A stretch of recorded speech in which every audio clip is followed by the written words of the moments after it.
Thank you అండి. Thank you అందరికీ, బాపు గారి టీంకి. ఏదేది కల్కి టూ వస్తుంది.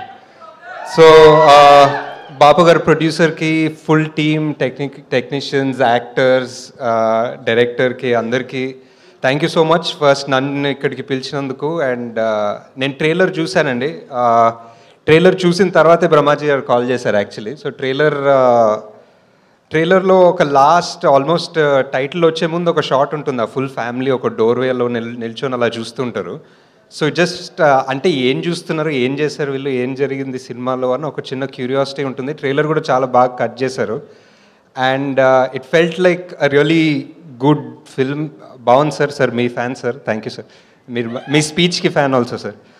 సో జస్ట్ అంటే ఇప్పుడు కల్కి పెద్ద బడ్జెట్ అలా, ఇది చిన్న బడ్జెట్ అలా పెట్టుకోకుండా మన తెలుగు సినిమా ఆడియన్స్ బేసిక్లీ ఎంత మంచోళ్ళు అంటే, సినిమా బాగుంది అంటే ఫస్ట్ షో సెకండ్ షో లోపల టాక్ వెళ్ళిపోతుంది.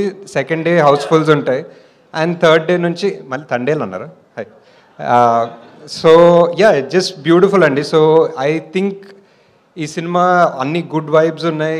ట్రైలర్ చాలా బాగుంది, మ్యూజిక్ చాలా బాగుంది. అండ్ కాస్ట్ ఆబ్వియస్లీ అందరు చాలా talented, each and every one. అంటే మనీ కూడా మన మేం ఫేమస్లో ఉన్నాడు, అండ్ మేల్లో కూడా చేశాడు. అండ్ చాలా ఇంటెన్స్ ఉంటాడు స్క్రీన్ మీద. బ్రహ్మాజీ గారి గురించి ఎక్కువ చెప్పనవసరం లేదు, అందరు ఆల్రెడీ చెప్తారు సార్. జాతి ఒక్క మాట చెప్పమంటారా సార్? మన డైలాగ్ ఏంటి సార్ జాతిరత్నాల్లో? నాలెడ్జ్ ఎంత నాలెడ్జ్ ఉంది సార్ మీకు అసలు సినిమాల్లో. So great sir. Wishing the entire team all the best. Thank you for coming. And will see you theaters 21st February. Sir మీ బాపు గురించి అందరూ మా బాపు గురించి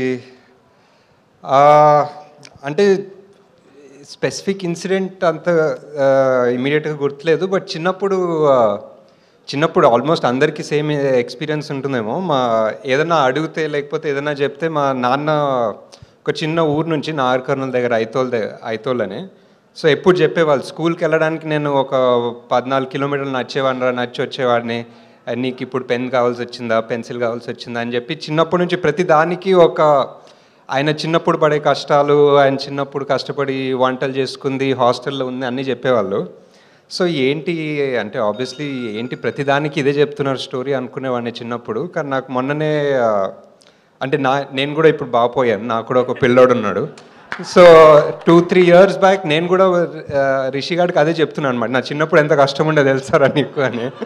సో అప్పుడు వెళ్ళి బాపుకి హగ్ చేసుకోవాలనిపించింది బేసిక్లీ. అంతే ఇంకా. That's all. Thank you so much. అందరు బాపులు ఇంతండి. And thank you so much ప్రతి ఒక్కరికి, వేదిక మీద ఉన్న వారందరికీ మరొకసారి కృతజ్ఞతలు తెలియజేసుకుంటున్నాము. అండ్ సత్యదేవ్ గారు, నాగాశ్విన్ గారు, చందు మొండేటి గారికి ప్రత్యేకమైన